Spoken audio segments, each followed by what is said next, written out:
Hello दोस्तों। आज हम लोग त्रिभुजों की सर्वांग समता के बारे में पढ़ने वाले हैं। तो आइए समझते हैं सर्वांग समता क्या होती है। सबसे पहले तो हम इसका मीनिंग समझते हैं। जैसे कि सर्वांग समता, जब इसको हम तोड़ के देखेंगे तो सर्व अंग सम, सम मतलब समान। ऐसे दो त्रिभुज जिनके सभी अंग समान हों। सभी अंग समान होने का मतलब है उनकी लेंथ बराबर हो, उनके एंगल्स बराबर हों, त्रिभुजों की सभी भुजाएं बराबर हों, सभी एंगल्स बराबर हों और उनकी हर एक करस्पॉन्डिंग साइड बराबर होगी। मान लीजिए कि एक त्रिभुज ए बी सी है और एक त्रिभुज दूसरा है जो कि डी ई एफ है, जिसमें ए बी बराबर है डी ई के, बी सी बराबर है ई एफ के और ए सी बराबर है डी एफ के। तो इन दोनों त्रिभुजों को क्या बोला जाएगा? सर्वांगसम त्रिभुज। ट्रायंगल ए बी सी सर्वांगसम होगा त्रिभुज डी ई एफ के। मतलब ऐसे दो त्रिभुज जिनकी हर एक करस्पॉन्डिंग साइड बराबर हो। मतलब इन दोनों त्रिभुजों को अगर एक दूसरे के ऊपर रखेंगे तो ये ओवरलैप कर जाएंगे। इन दोनों की जो करस्पॉन्डिंग साइड्स होंगी वो बराबर होंगी। इसको इसके ऊपर रखेंगे तो एक दूसरे के ऊपर ढक लेंगे, जी एक दूसरे के ऊपर पूरा ढक लेंगे।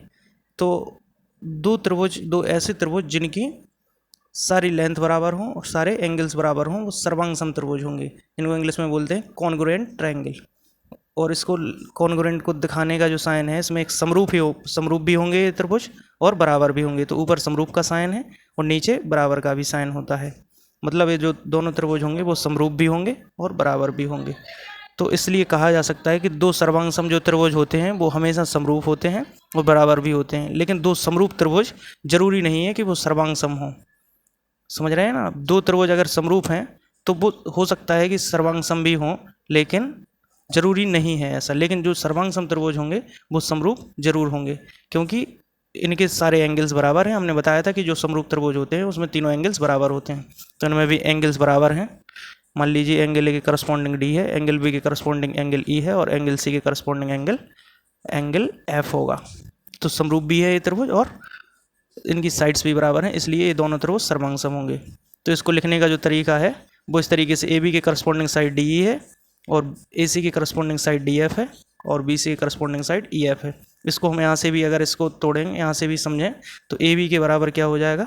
देखिए डी ई होगा और बी सी के बराबर क्या होगा? ई एफ होगा और ए सी के बराबर क्या होगा? डी एफ होगा। ए सी बराबर डी एफ। तो देखिए हमारे फिगर में भी ऐसा ही दिख रहा है। तो आई होप आप लोगों को थोड़ा समझ में आया होगा। अब सर्वांग समता के कई अलग अलग टाइप्स होते हैं कि दो ट्रायंगल्स में हम सर्वांग समता कैसे समझेंगे।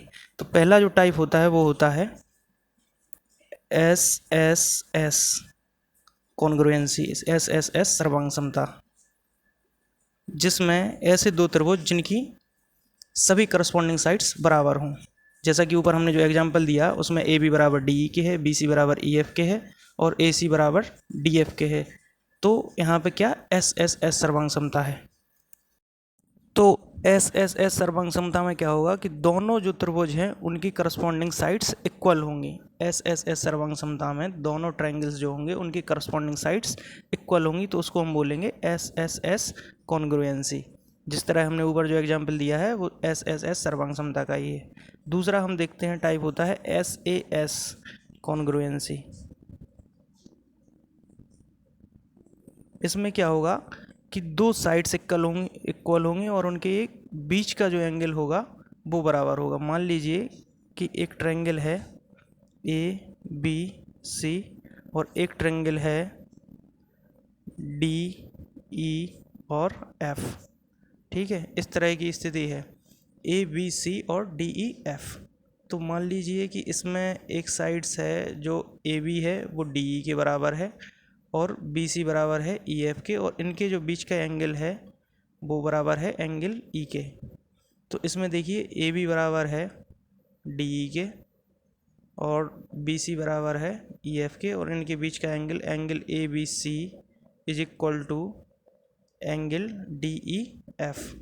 मतलब साइड एंगल साइड, जो एंगल होगा वो हमेशा इनके बीच का एंगल होगा। ऐसा नहीं है कि एक साइड, दो साइड हों और एक एंगल बराबर हो, तो हम कहेंगे ऐसे एस कॉन्ग्रुएंसी। ऐसा नहीं है, कुछ लोग इसको समझ लेते हैं कि दो साइड बराबर होनी चाहिए और एंगल बराबर होनी चाहिए। ऐसा बिल्कुल भी नहीं है, दो साइड बराबर हों और उनके बीच का एंगल हमेशा बराबर हो। जैसे कि इसमें इन दोनों साइड्स के बीच का एंगल बराबर है, एक इसमें एक साइड इसके बराबर है और बी सी ई एफ के बराबर है, उनके बीच का एंगल बराबर है। तो यहाँ पे कौन सी कॉन्ग्रुएंसी होगी? S A S congruency. जो थर्ड होता है उसका नाम है एस ए एस हो गया ए एस ए कॉन्ग्रुएंसी, मतलब ए एस ए सर्वांग समता।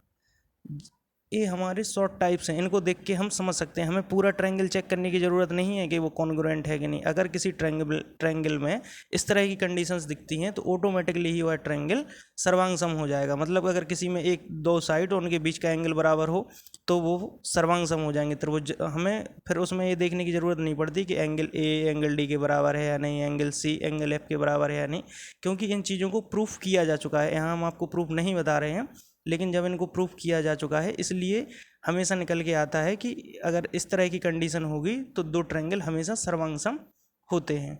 ठीक है, इसके बाद आता है ए एस ए सर्वांग समता। तो अगर मान लीजिए दो ट्रायंगल हैं ए बी सी और जो दूसरा ट्रायंगल है डी ई एफ, तो इसमें दो एंगल बराबर होंगे और उनके बीच में एक साइड बराबर होगी। मान लीजिए एंगल बी एंगल ई के बराबर है और एंगल सी एंगल एफ के बराबर है और इनके बीच की ये साइड इक्वल है, मतलब B C is equal to है ई एफ के और angle B is equal to है एंगल ई के और angle C is equal to है एंगल एफ के। तो देखिए आप, दोनों एंगल उनके बीच की साइड, दोनों एंगल उनके बीच में जो साइड है वो बराबर है। तो ए एस ए कॉन्ग्रुएंसी हो जाएगी यहाँ पे। मतलब ये दोनों त्रिभुज होंगे, ट्रायंगल ए बी सी और ट्रायंगल ए बी सी सर्वांग सम होगा ट्रायंगल डी ई एफ के। ट्रायंगल ए बी सी सर्वांग सम होगा ट्रायंगल डी ई एफ के।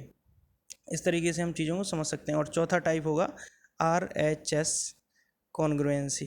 ये होती है राइट एंगल ट्रायंगल के लिए आर एच एस कॉन्ग्रुएंसी। इसमें क्या होता है कि एक एंगल जो होगा वो 90 डिग्री होगा, R for right angle, H for hypotenuse, S for side. मतलब इस तरह के दो अगर ट्रायंगल हैं, इसमें ये 90 डिग्री है, ए बी सी है और यहाँ पे हम देखेंगे कि ये क्या है, डी ई एफ है। तो इसमें एंगल बी 90 डिग्री है, उसमें क्या है एंगल ई भी 90 डिग्री है। इसमें हाइपोटेनियस बराबर है, ए सी बराबर डी एफ होना चाहिए। यहाँ पे ए सी बराबर डी एफ है और एक साइड इक्वल होनी चाहिए। मान लीजिए बी सी बराबर ई एफ है, बी सी बराबर ई एफ है, तो दोनों ट्रायंगल कैसे होंगे? सर्वांग सम होंगे। तो हम कह सकते हैं कि ट्रायंगल ए बी सी सर्वांग सम होगा ट्रायंगल डी ई एफ के। तो आई होप आपको समझ में आ रहा होगा। तो ये जो चार मैंने कंडीशंस बताई हैं, दो ट्रायंगल अगर हमको दिए हैं और उनको हमें पता करना है कि वो कॉन्ग्रुएंट हैं या नहीं, सर्वांग सम हैं या नहीं, तो उनमें हम इन चारों में से कोई एक कंडीशन अगर हमको मिल जाती है तो हम पता कर सकते हैं कि वो त्रिभुज सर्वांग सम होंगे या नहीं होंगे। तो हमने आपको चार टाइप्स बताए हैं। ट्रिपल एस मतलब साइड साइड साइड, अगर दोनों ट्रायंगल्स की साइड साइड साइड मतलब तीनों भुजाएं बराबर होंगी तो वो ट्रायंगल सर्वांग सम होंगे। या फिर S A S side angle side, अगर दोनों ट्रायंगल्स की करस्पॉन्डिंग साइड्स और उनके बीच का एंगल इक्वल होगा तो एस ए एस कॉन्ग्रुएंसी होगी। नंबर 3 पे आता है ए एस ए कॉन्ग्रुएंसी, मतलब अगर किसी दोनों ट्रायंगल के जो दो करस्पॉन्डिंग एंगल हैं और उनके बीच में एक साइड है जो बराबर है तो वो दोनों ट्रायंगल सर्वांग सम होंगे। और चौथे नंबर पे आता है जो कि राइट एंगल ट्रायंगल के लिए है, जिसमें एक राइट एंगल होगा, H for hypotenuse, S for side, मतलब राइट एंगल होना चाहिए ट्रायंगल दोनों और उनका हाइपोटेनियस बराबर होना चाहिए और दो लेग्स होंगी, इन लेग्स में से कोई एक साइड बराबर होनी चाहिए। तो वो ट्रायंगल दोनों कैसे होंगे? सर्वांग सम होंगे। तो आई होप आप लोग समझ रहे होंगे। सर्वांग सम का मतलब ये होता है कि दोनों ट्रायंगल की हर एक करस्पॉन्डिंग लेंथ बराबर होगी, उनके सारे एंगल्स बराबर होंगे और उनकी सारी करस्पॉन्डिंग साइड्स इक्वल होंगी। उनकी सारी करस्पॉन्डिंग जो भी साइड खींची जा सकती है, मीडियन हो, एंगल बाइसेक्टर्स हो या उनकी रेडियस हो, सारी चीज़ें उनकी बराबर होंगी। क्योंकि दोनों ट्रायंगल सर्वांग सम में, तो ट्रायंगल वो एक ही है, देखने में अलग लग रहे हैं लेकिन वो ट्रायंगल कहीं ना कहीं एक ही है। अगर उनको एक दूसरे के ऊपर ओवरलैप किया जाएगा तो एक दूसरे को वो पूरी तरह से ढक लेंगे। मान लीजिए ट्रायंगल ए बी सी को अगर ट्रायंगल डी ई एफ के ऊपर रख के देखा जाए तो दोनों ट्रायंगल एक दूसरे को ढक लेंगे। तो ऐसे ही त्रिभुज जो होते हैं उनको हम सर्वांगसम या कॉन्ग्रुएंट ट्रायंगल्स कहते हैं। तो आज हमने कॉन्ग्रुएंसी समझी है, उनके टाइप समझे हैं। तो आई होप आपको ये लेक्चर पसंद आया होगा। अगर आपको पसंद आया है तो लाइक करें और शेयर करें। थैंक्स।